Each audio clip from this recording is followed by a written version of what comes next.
let's get started then. Thank you everyone for joining the bi-weekly ZKsync proposal review call. We have 3 proposal updates to share with you folks today, including a new proposal draft that was shared on the forum this afternoon, a new zip.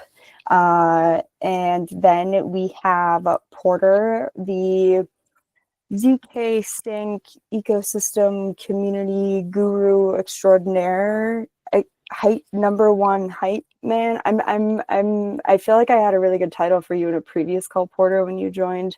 I need to find that again, but everything I just said is also definitely true as well. Porter is here today to share some exciting just update us on some technical developments and ecosystem updates, and kind of help draw like a cohesive picture around what all of these mean, including around Airbender and now with additional interop upgrades that are coming soon.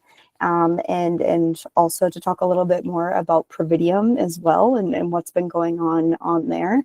And then we have the Factory Labs team joining us to present the latest on the trigger mod development, which I'm really excited to see and hear the latest on that, to see what additional functionality we can unlock with minter mods and the cat minters. So jumping right in, we will kick off. I'll just do a quick update on TPP6, which is the ZKsync Security Council V2 funding. The quorum was met earlier this week on Tuesday, and so the voting window was extended to Tuesday, August 19th. So quorum was already met, about 750 million so far in favor. And if you haven't voted yet, please go ahead and do so before August 19th. I feel like we've spoken about this proposal quite a bit over the last few calls, so I don't know if we need to spend too much time on it, but I know Alicia's on the call. Does anybody have any questions in regards to TPP6?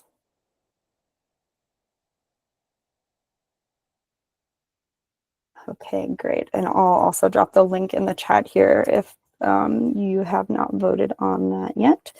You can go do so there. Great. Then moving on to TPP7, which is the ZKsync Guardians funding for 2024 through 2026. This was posted on the forum last week and was submitted on Onchain today, actually, by Polar. This proposal is it's kind of tied to in relation to the Security Council funding proposals that we've seen recently, just in kind of fits into this general work stream, or maybe kind of campaign for governance sustainability. So sustainability for all of the critical governance bodies. So this is the Guardian funding belongs to kind of that bucket of proposal types that we've been seeing so far. Rafa was actually meant to be here and provide a little bit of an overview for TPP7, but he has not been able to join yet. So yeah, I'll just do a quick overview here if you haven't seen it yet. The proposal allocates 8.5 million ZK tokens to fund the compensation of the ZKsync Guardians for 2 years, from the launch of Governance 2024 to through September 2026. And why, some of the folks might be wondering why, back from 2024. What this proposal does is actually, there is an existing cat mentor that did have funds for the to cover Guardian costs for the first year, but the parameters and the kind of safeguards around it, also with pause roll and stuff, don't exist, and because it was a cat mentor V1. So what this proposal does is it actually deactivates that original cat mentor, and it activates a new parent cat mentor for Guardians, and then 3 additional child cat mentors underneath that parent cat mentor. So those as a reminder, child cat mentors pulled directly from a parent cat minter. So there's a parent cat minter with 3 children cat minters here. All of the compensation specification and kind of design details are also included here.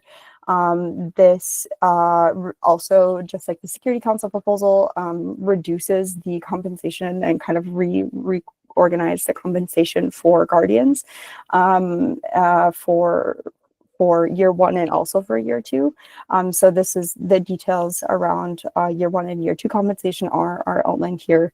625,000 ZK tokens vested monthly.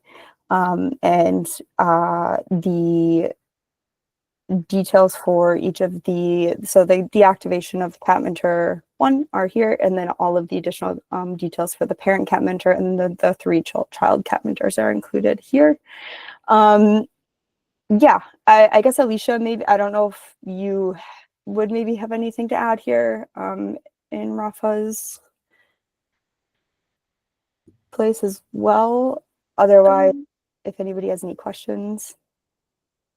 No, I don't have anything major to add, but I do think questions are the best way for people to like better understand the proposal. So does anyone have any questions? That can be really basic.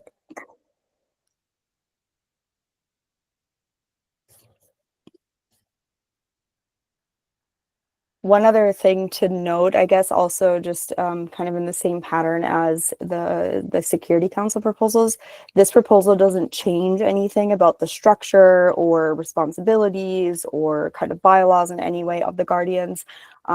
Those all, again, can always be found at docs.zknation.io under Schedule 4, I believe it is, for the guardians. But it's just, this proposal is just in regards to compensation itself. Oh, I did think of one thing. Okay, so there's a comment, I think, and Matt, we'll get to you. There's a comment, I think, about the proposal being denominated in ZK. So for the Security Council, the proposal was denominated specifically in USD, and so an amount of ZK was requested, but only the amount of ZK required to meet the USD kind of obligations will be minted, whereas this proposal is denominated specifically in ZK, and this is to reflect the nature of the role of guardians, which is different from the Security Council, who are effectively treated as technical service providers, and so they are paid. It's kind of like, I'm trying to think of an analogy, and I suppose it's not going to work, but it's like if I had a house and I paid someone to put in a kitchen, you could just like pay them to do the job. But if I wanted someone to, and this doesn't work because of like the currency that I'm using, but if I wanted to say someone to house sit, it's like, they're basically like a steward of the house. They don't just like come in and leave, they like tend to it. And that's kind of the nature of, I'm trying also not to use like board and shareholder comparisons. I don't know if this would be used. Yeah, I think thanks for bringing up that point, Alicia. I know this was a question that came from Korea Labs, and if you go to the forum, which I can share the forum discussion in the chat as well, there was a response from the Guardians account in regards to this question. I just shared it, dropped it in the forum there. But yeah, essentially for Guardians, where the Security Council is kind of being paid for like a specific service, the Guardians they're also technically being compensated for a service, but it's also the alignment is a little bit different. Like you want like a long-term kind of alignment with the Guardians, and to have the to have the denomination be in ZK there, I think was part of the argument that was included in that proposal or in that post, in that response. But I would recommend going to look directly at the response from the Guardians there in response to Korea's post. I think that's the only thing that I could think of that's like pretty different about this proposal. But Matt, did you have a question? Apologies, I actually stuck my hand up by mistake, but I'm so sorry for that.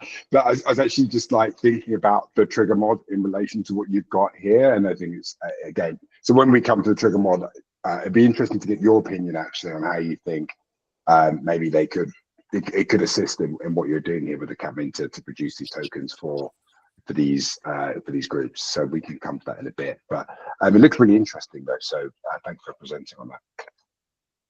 Yeah, absolutely. Rafa would have probably done a much nicer job of it because he's been the one coordinating this proposal with the Guardians, but hope it was okay, at least for the basic understanding for now. Voting for TPP7 will open on Wednesday, August 20th. So yeah, just keep an eye on the Telegram channel or the ZK Nation X page or wherever you get your notifications for ZKsync governance proposal status updates.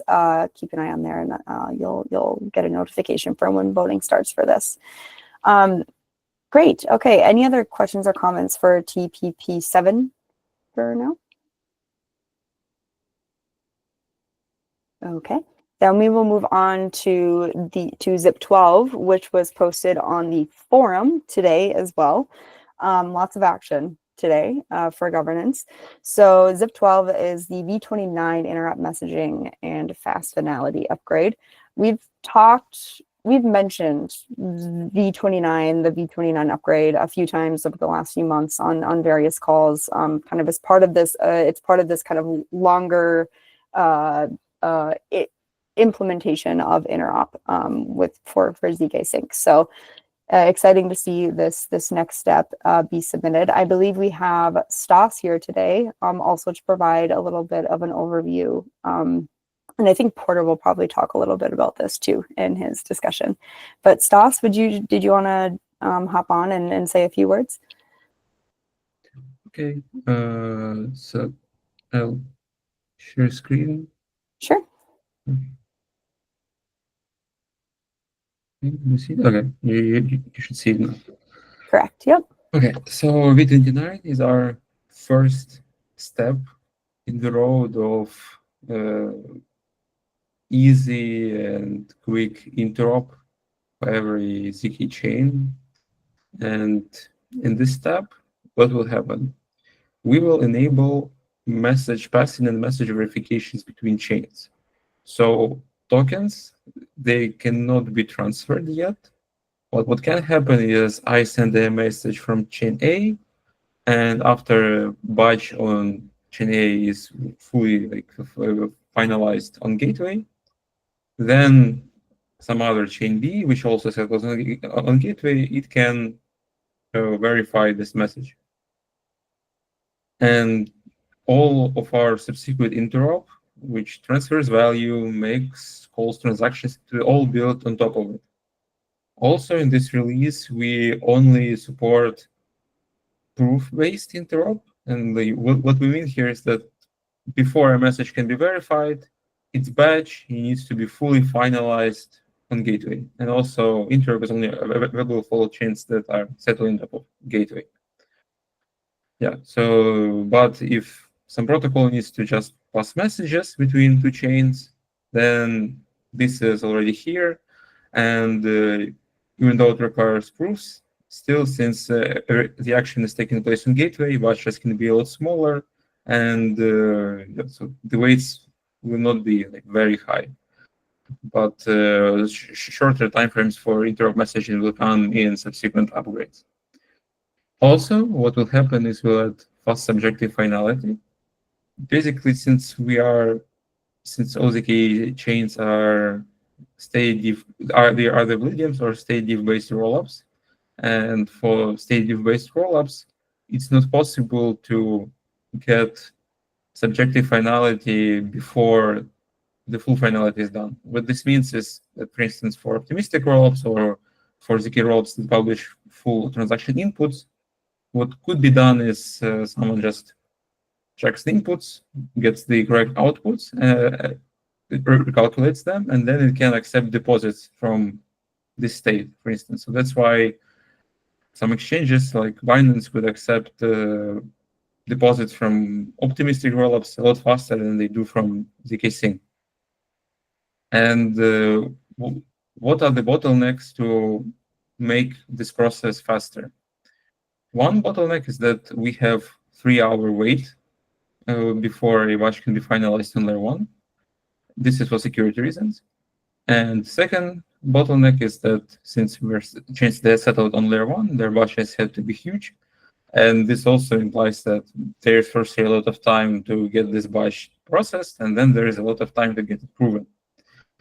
So what we add here is functionality that chains that are connected to gateway, they will be able to not wait for full gateway finalization before exchanges can accept deposits from them.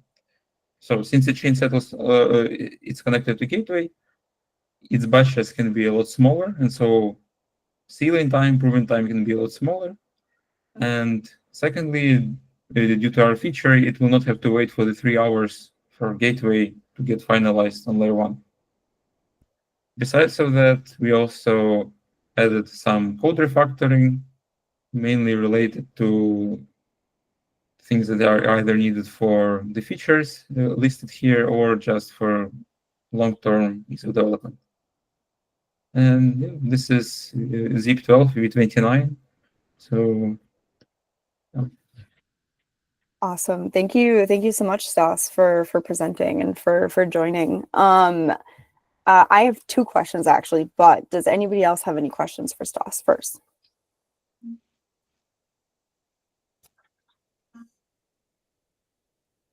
Okay, well, I will start then.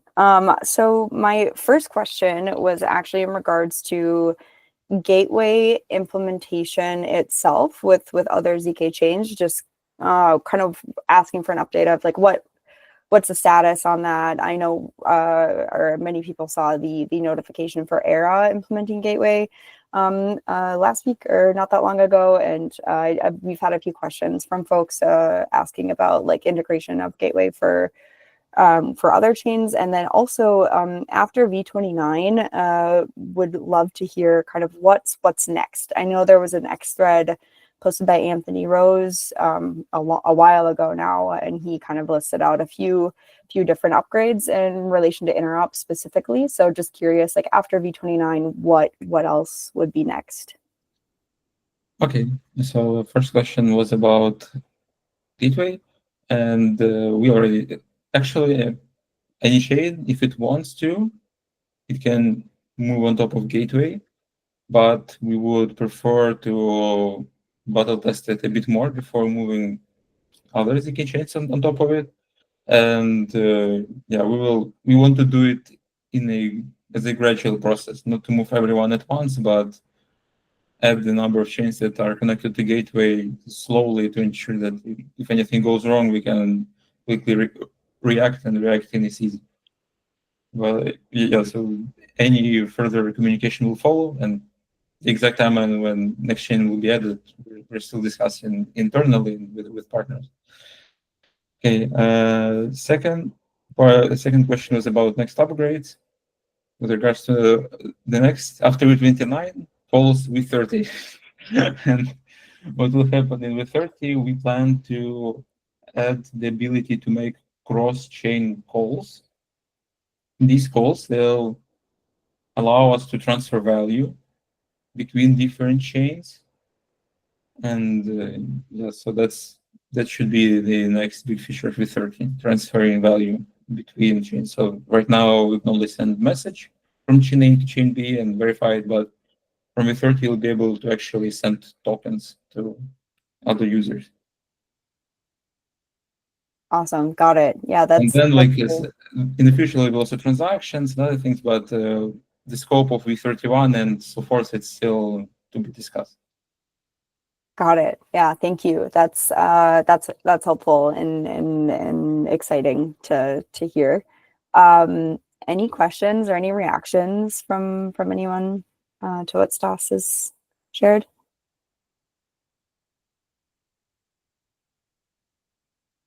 Okay, great. Can I just ask Stas, so is the idea that after kind of like not until after v30 will there be more onboarding of ZK chains to gateway, because then they don't have to go through Ethereum, they can just like settle through gateway, right? But until v30 is executed, they would, even if they move to Gateway, they would still have to go through Ethereum? Well, okay. Even now, if a chain moves to Gateway, what it would get is proof aggregation. So right now, for quite some time now, I'd say Ethereum has been relatively cheap. But if it becomes at least remotely expensive, like even 5 GUI per gas, Gateway would become a lot cheaper than Layer 1, like really significantly cheaper than Layer 1 in comparison.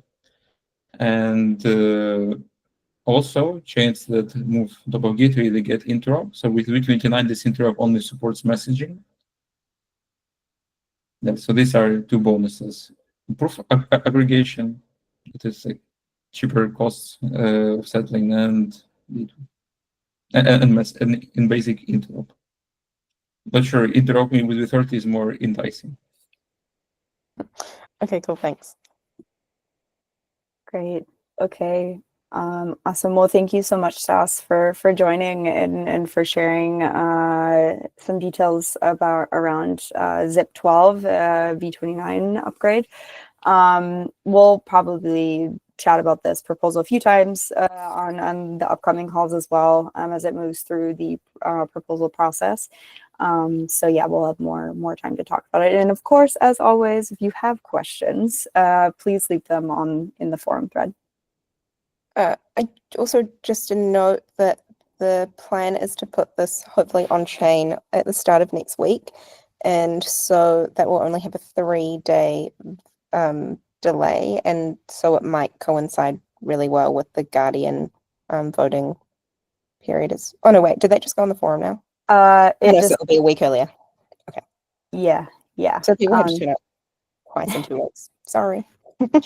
So will there be a collision or no? I didn't understand. No, they'll be in different weeks, but it's okay. Great. Yeah. No. Good. Good shout. But good to know. So on-chain early next week is the tentative plan.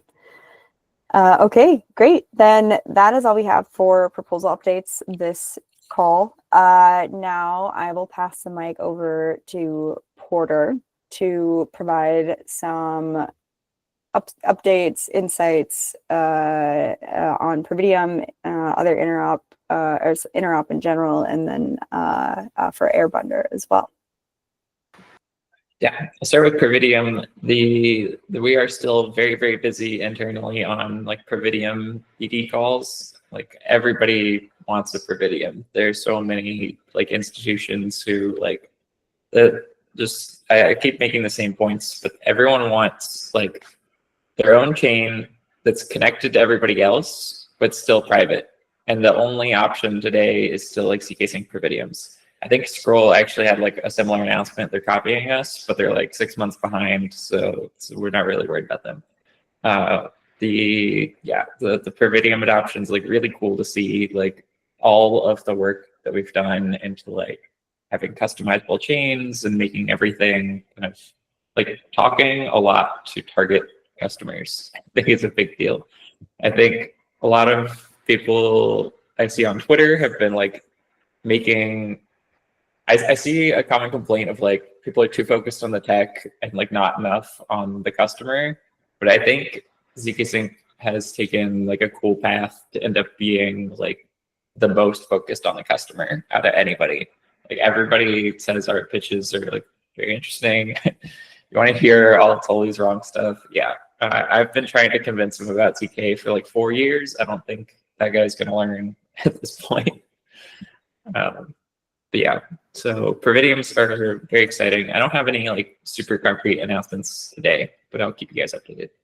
Yeah, I guess this was so, and Rafa and I have talked about this a little bit on the last proposal review call. It's just seems like most of the announcements lately are just Prividium this, Prividium like the kind of like there's like a clear shift and focus, and also seems to be like market demand around Prividiums that's like kind of popped up over the last few weeks. So yeah, no, it's I'll also share a little I'll share this post and also share this little thread if you haven't looked into Prividiums yet, it might be a good time to get up to date on the latest there. I think the latest, or like the biggest announcement that you may have heard of, is of course the Memento Deutsche Bank announcement, which kind of, I think, triggered a lot of the kind of interest that we've seen, or that you guys have seen over the last few months.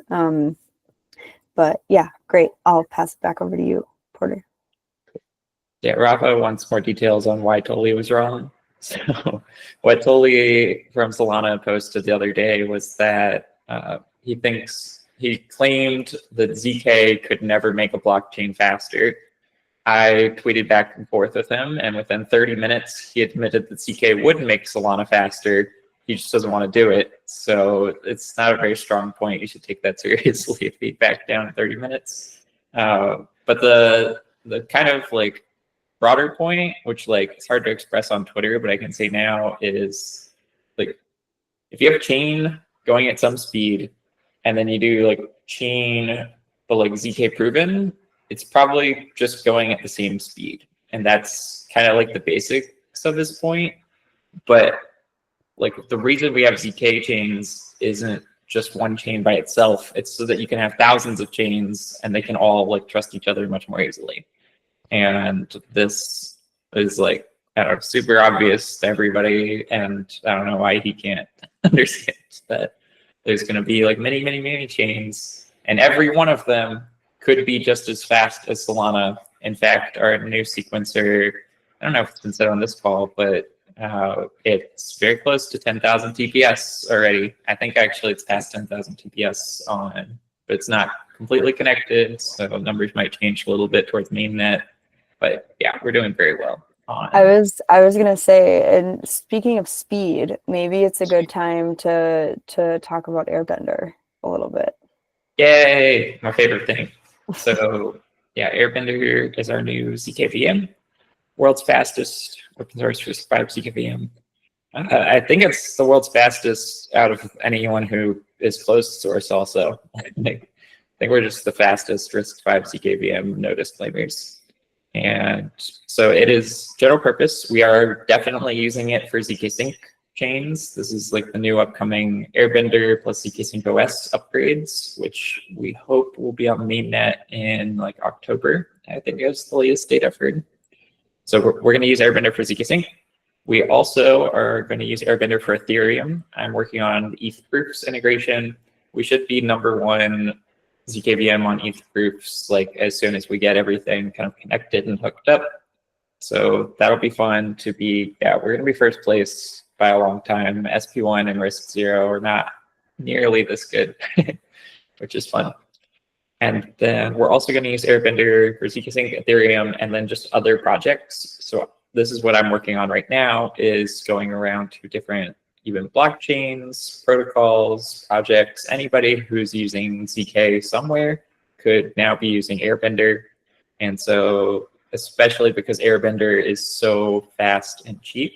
So like the real breakthrough that, like if you just remember one thing, because everybody's like a little faster, it's Airbender lets you prove basically entire blockchains on like one or a couple GPUs, which is very reasonable to like have at home and like I prove Ethereum blocks on my laptop. Like that wasn't realistically possible before. So like it takes me like a couple minutes on my laptop to use Airbender to prove Ethereum blocks. With other ZKVMs, it would take you a couple hours, just like not that reasonable.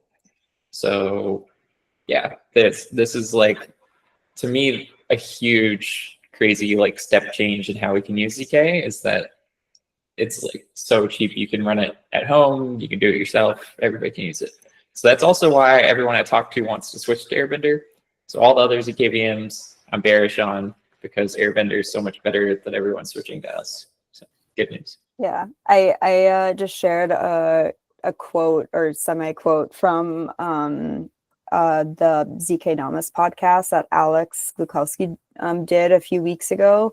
And they talked a lot about Airbender and kind of the speed and like what the technical implications are as well. And I shared it here. If you haven't seen it, it's pretty interesting to watch. But one of the like metrics he shared was that you can prove in a single Ethereum, or like you can prove an average Ethereum block with a single GPU in around 30 seconds and prove one ZKsync block in 1 second, which is, I think he said it was like 7 times faster than comparable chains, which is like crazy. One question, Porter. Given how advanced Airbender is compared to competition, are we technically then basically, like, for competitors, it's potentially easier for them to use Airbender than to continue trying to optimize their own stack? Is that like basically where we are right now? Yeah. So, but that doesn't make them compatible with Gateway, for example, right? correct. Yeah, Airbender is just proving, but if they want to run like the full ZKsync chain on Gateway, that's kind of a further step. But yeah, our benchmarks are, we've been publicly saying 7 times faster, and that's being very generous to competitors and very harsh to ourselves. We found in real metrics, like for a certain OP stack chain, that we might be closer to 50 times faster than competing ZKVMs, which is just like absurdly fast. So, yeah, but publicly we're only claiming 7 times, but in reality, Alex Blasov's the greatest cryptographer of all time. Yeah, amazing. Really cool. Thank you. And I guess also just tying into that, so we talked about V29 with the additional interop integrations that are coming up, and then V30, which will come to. Just these updates are obviously exciting just in general for any developers, but also tying it back to the Prividium, like the Prividium point that you touched on in the beginning. These are also very important features for Prividium, right? So like the speed Airbender is providing, and like the additional interoperability that's being implemented with these additional zips, like that's also really important for Prividium, is my understanding anyway. Could you maybe talk, I guess, about that a little bit, or what you've been hearing from institutions and like why that's important for them? Yep. I mean, as Stas pointed out, like we have proof-based interop, which means like if you want fast interoperability, you need fast proofs. And this is why like none of this was really possible until now. In fact, we had like other designs for interoperability that were slower, or we were going to have to use like TEE proofs or something. But Airbender is so fast that it actually just super simplified everything. And then, yeah, for all of the like Prividium customers, they are really happy to like, yeah, within 1 second be able to communicate with other chains is like super cool, and something that was like not possible before in a trustless way. The way like Layer 0 and a lot of the other like third-party bridges, I think they call it Portal Bridge now. Back in the day, it was Wormhole. They're mostly multi-sigs. Like you're mostly trusting like 8 people to not like rug all your transactions during the bridge, which for a lot of degens who like, you know, you have a couple hundred, maybe like a small number of thousands of dollars, that's not like, you're not too worried about getting rugged by like a big $1 million protocol. But these institutions that are coming have billions of dollars, and they are worried about getting rugged by 8 random people. And so institutions with billions or even like $1 trillion total dollars, they need the most secure solution, which is ZK proofs everywhere.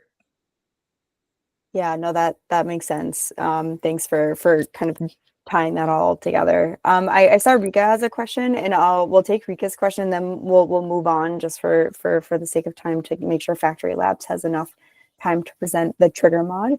But Rika, did you wanna ask Porter a question? Yes, thank you, Porter, for coming on today and talking to the DAO. As someone who used to work in TradFi, I was implementing RP systems like Oracle and SAP, and I just saw how how antiquated the existing enterprise systems are. So from a very tactical standpoint, I was wondering, like, can you share some more about tactically how is Prividium being implemented into the existing systems of like these large TradFi companies? Yeah, I think, I mean, you're probably, I'm not a TradFi expert. You probably know more of like the problems of the historical systems, but the way that they're all interested in using Prividiums is basically having like better connection to the rest of the financial world that's just like much faster and cheaper. Like they need some new updated universal protocol to talk to each other. If like the reason I think enterprise chains haven't worked so far is because they've been, if they're private, they've been kind of separated from everyone else. And like really, if they just want to keep track of their own database, they can already do that. That's fine. The hard part for the institutions that they're coming to us for is interoperability to other institutions. And until ZK proofs, like there was never a great way to trust other institutions from one institution's perspective. And so I think that's like the biggest pain point that's solved for them. It's a good point, Rika, too. I think just because ZKsync is kind of on the cutting edge of this like institution service or like institutional kind of like interest or interaction, and I think there'll be a lot of like learnings to come for how to like, you know, interact with these more traditional institutions that aren't used to, or maybe don't have like the basic fundamental understanding or knowledge of, you know, even a blockchain in general, let alone this special Prividium blockchain that has Airbender and super fast, like 1 GPU proving time, and like, you know, like all of those things. So yeah, curious to see the learnings that come out of the implementation and like the implementation process with these traditional institutions too. Great. Okay. Thank you, Porter.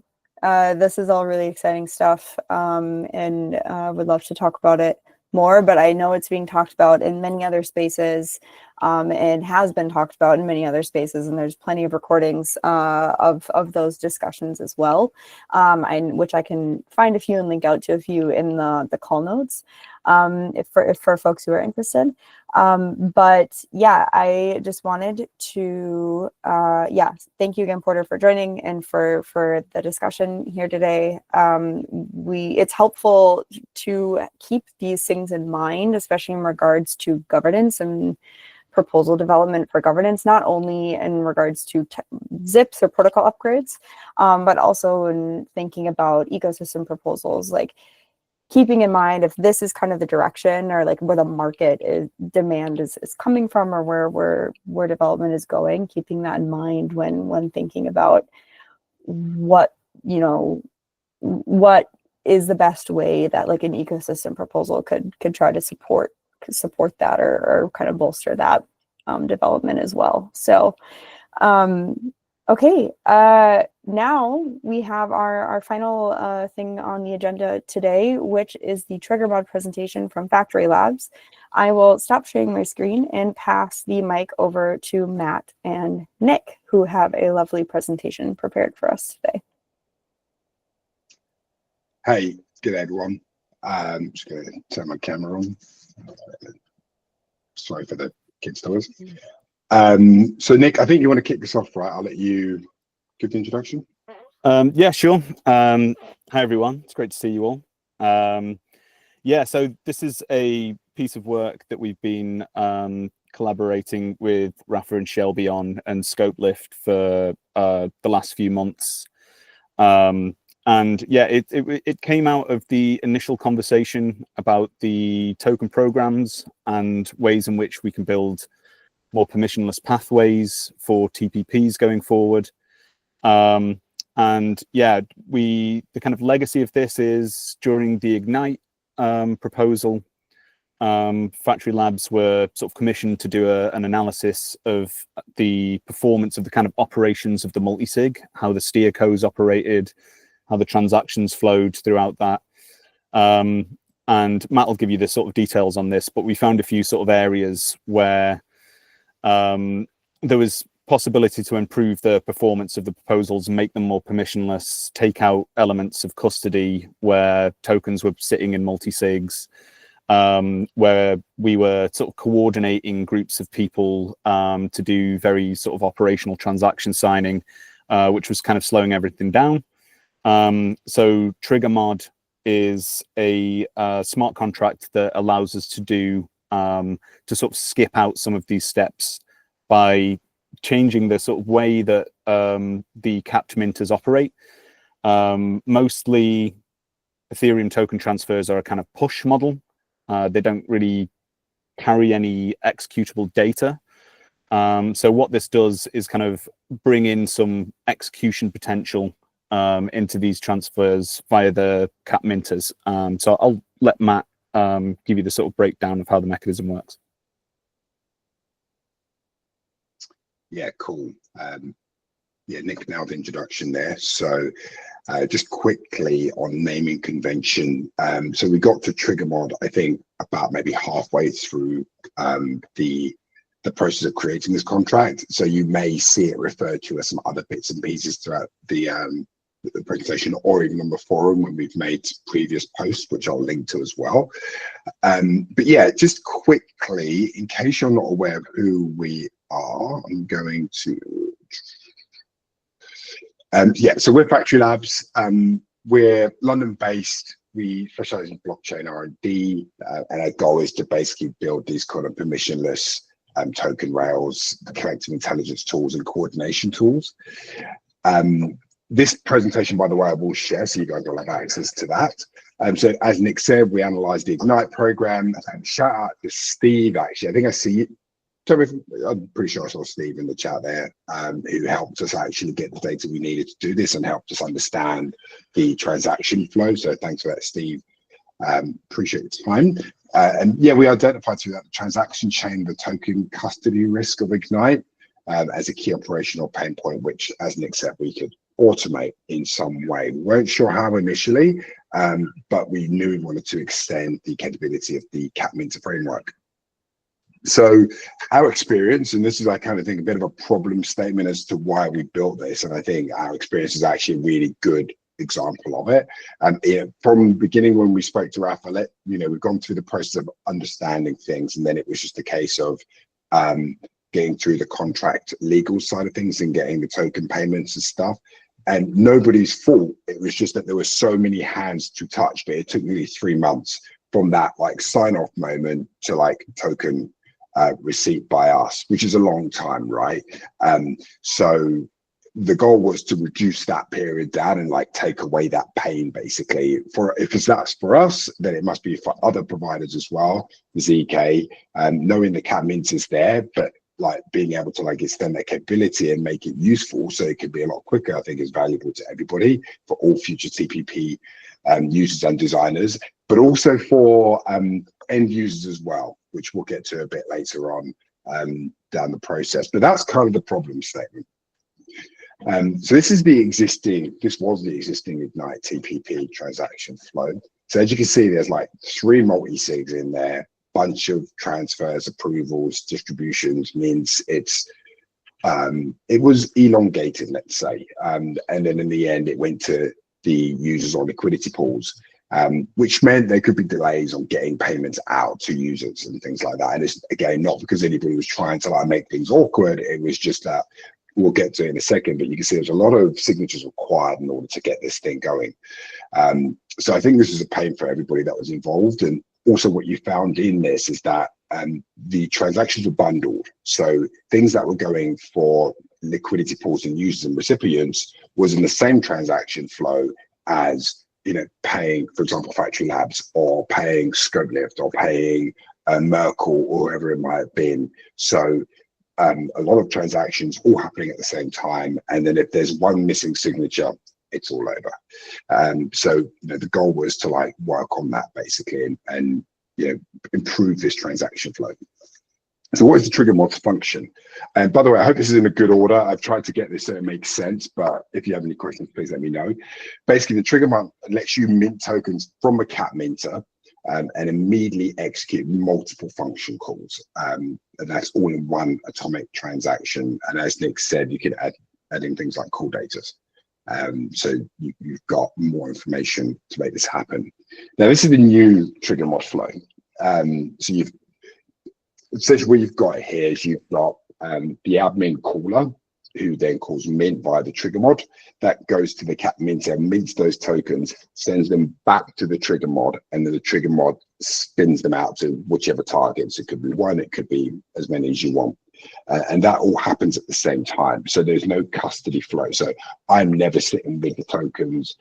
Rafa's never sitting with the tokens. Scopeless are never sitting with the tokens. So there's no, from a tax perspective, there's no liability. From a custody perspective, there's no liability. And I think from a general mental health and well-being perspective, rather than try, I know that the Ignite guys were doing like transaction signatures on a Sunday, and all people around the world at different times. They're very, very hard to coordinate. So this is what this looks like now. We'll get a bit more into this, but I'll just quickly, what I wanted to just quickly go through now is then versus now. So yeah, you minted via the cat minter, made the transfers, multi-sigs, distributors. So you've got between 5 and 8 sequential transactions, and between 12 and 24-hour delays. So it just depends on who's available when, if you can get that person, if you can't get that person, is there another person that you can get? All of these sort of things that we've all experienced with multi-sigs. And multi-sigs themselves are advanced user tools. They're not actually basic tools. They're, if you use them in an advanced way, you can use them simply, but what we're trying to do here with ZK is use them in a more sophisticated way. So now the trigger mod, you simply deploy the trigger mod. Each, at the moment, and we'll come to this in a minute, is a single use contract, but the admin sets the targets, selectors, and puts the call datas, and then there is just basically a mint and amount call, and then you get the atomic mints and calls after that. So it's significantly streamlined, and hopefully can make everybody's life a lot easier and reduce a lot of friction around making sure things are paid when they need to be paid, and no one's holding tokens, and there's no multi-sigs that can be compromised or anything like that. Ultimately, you've got a situation here where you can actually change these as well after time. So if you need to change the targets or this information, you can also do that as well. And we'll come a bit to that a bit later on, because we developed a number of some JavaScripts to be actually assist users in doing that, because it's it's simplified, but it's not a UX process yet. It's still a smart contract. So yeah, in the original trigger mod, so in the Ignite TPP on the right here, up to 8 transactions, like I said, you've got a bunch of signatures that you've got to try and get together to try and get these 3 multi-sigs over the line, which can be anything, which, like I said, roughly up to 24 hours, but on average about 18 hours. And then there's a bunch of intermediary wallets, which are a risk for many different reasons. And then you've got, with what we built here, the way we've done this is that we've got an all or nothing failure safety mode. If any of the transactions fail for any reason, they all revert. So ideally, there's nothing left sitting in the trigger mod. And you've got the safety of knowing that if there's a problem, everything will revert.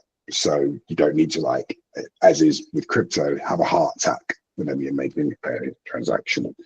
So yeah, and again, speed wise, once people, I think, are used to using, the contracts, this speed should be pretty quick, and we'll be able to assist where we can.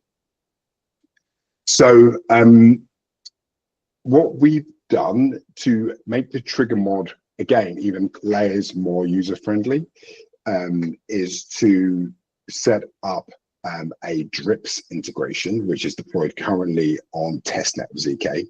Once this has all gone through audit and is ready to go, we'll deploy it on mainnet, and I believe the drips guys are going to do the same thing for us, so we can use So drips can be used on mainnet with the trigger mod, which essentially allows you, the contract, to send the drips to send your tokens to the drips list address, and then it handles a monthly splitting based on your configured setup, whatever it is that you've got going. Recipients can then pop in when they're ready, claim their tokens, and then you can also have dependency trees, so you can kind of nest drips and drips.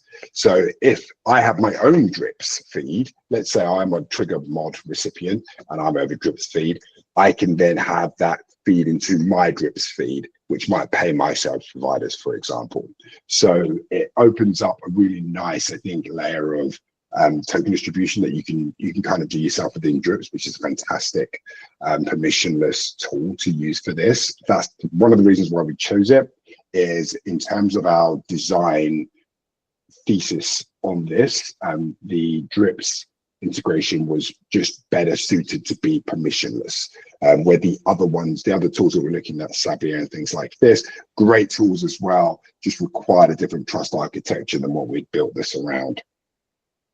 So what we've done is we had a couple of quality of life tools here. We've done a JavaScript for create call data, which basically just generates ABI encoded arguments, which you can then edit the function signature array, and you can also edit the artist array.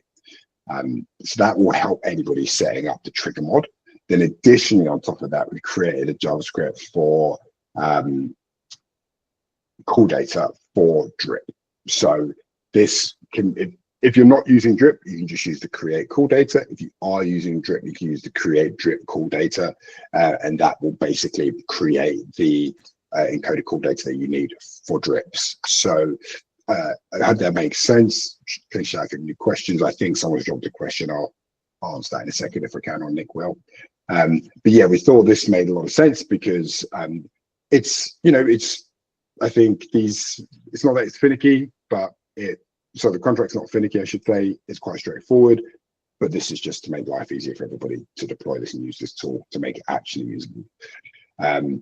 So what we view as future improvements for this, integrate with the ZK Minter v1, which I believe, Rafa, you're speaking to Scope about actually them, I believe, doing that piece, if I've understood correctly.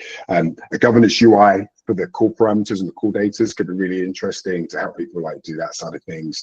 And then moving on to like a factory contract. So on demand, people can deploy instances and, have this like, the ideal goal would be to have this used all the time and really sort of adding value to the ecosystem, to future builders, and to anybody who wants to run a program with a description or just use it because they've got tokens they need to distribute. So that's where we've got to so far. The conclusion of this is that we believe, hopefully, that this mod can help transform token distribution into single, really simple, auditable, atomic actions that reduce all the overhead of running around trying to coordinate people, get rid of all that custody risk that is just an absolute nightmare that I don't even want to, like, the tax implications are just horrible to think about, and then moves into being near instant in terms of payments or rewards, depending on whether you use drips or not, and you want to basically long out the payments, or whether you just want to actually get the tokens distributed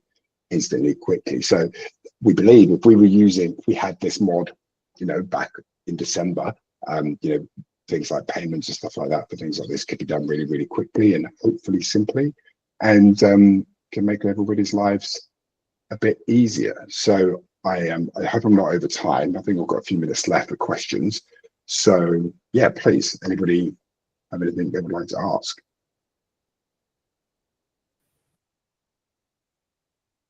Or Nick, anything you want to add? I just want to Yes, reiterate a couple of things. One, huge props to Nick and Matt.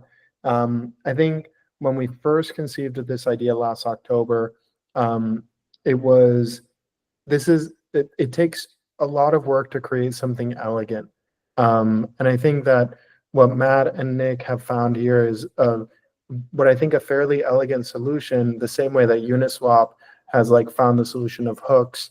I think this is the beginning of kind of a dynamic system of token triggers, which is super, super cool.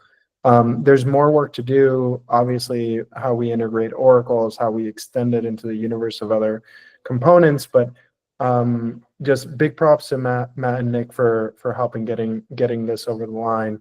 And as people can see here, you know, it shifting the paradigm from, you know, what DAOs have been from in 2020 to whatever the next version of DAOs is. As Nick mentioned, the cybernetic organization that we're working towards, it's chipping at a very large rock. And so what we're doing here is small steps forward that are really going to compound and going to extend this system. And it's really cool to see kind of the programmability is quickly becoming real. Today, we submitted the Guardian proposal, which was, I think, potentially the first time that we're using like nested cap minters. And that's a small step forward, you know, one thing at a time. And I'm really looking forward to the first proposal where we can use a trigger contract. I think we're still a little bit of ways to that, but we're building for the future here, and hopefully by the end of this year we'll have something real. In the meantime, in terms of next steps, what can you expect? These are like toys right now, right? We're learning how to live in this new paradigm of programmable tokens, and so I think we need to test these out. We need to play with them a little bit, create some speculative kits where we connect these together. And yeah, stay tuned. I'm sure we'll post on the forum when we have the first kit ready to go. Nick, did you want to add anything else? No, I think sort of nailed the presentation there. Yeah, it's been fun. I think this is, like Rafa said, we're moving into one of the visions for DAOs for me is that they become these kind of like very automated organizations that end up with a kind of new hyper efficiency, if you like, because everything, you know, lots of chains of sequences of events, of repeated sequences of events, all actually use blockchains to execute like lots of organizational action in a single block. And I think this is on the way to do that. I think it's exciting. I think the other mods coming it's going to be a really interesting toolkit. So absolutely recommend people think about other things that could go in the toolbox, but we're happy to help anyone think them through. If any TPP designers are sort of planning anything at the moment, do reach out to us. But yeah, thanks very much. It's been a pleasure working with you guys. Amazing. Thank you both, Nick and Matt, for joining and for the great presentation. I will be sure to include the slides in the call notes, and if there's any repos or anything else that you want us to link to, happy to include those as well. Yeah, very exciting to see the kind of building blocks of this vision of token mechanics, which was just purely a vision in the beginning when governance launched, but with each new development of tools like this, that it helps make it a lot more tangible and makes that kind of vision come to life. So very exciting update there. We are actually at time and slightly over, so I will close this out here. Thank you everybody for joining, and for Stas for presenting the new zip, for Porter joining for the ecosystem updates, and from Factory Labs, Nick and Matt. We will have the recording and the notes from the call posted on the forum tomorrow, by tomorrow. And yeah, we will talk to everyone in 2 weeks. If there was anything, just a reminder, if there's anything that you folks want to talk about on this call, or you have an idea from week to week, I usually post the agenda thread for each call a few days in advance. So feel free to go there and drop topic ideas, or specific things that you want to see maybe in the next call. Just wanted to remind everybody that that's there, and that's or reach out to me directly. Happy to help coordinate any requests for things to chat about in the call, to make them more useful for you guys. So yeah, okay. Well, I will let everyone go. Thank you for for joining, and we will talk soon. Bye, everyone. Thanks, guys. Thanks, Rafa. Thanks, Shelby, for all your help.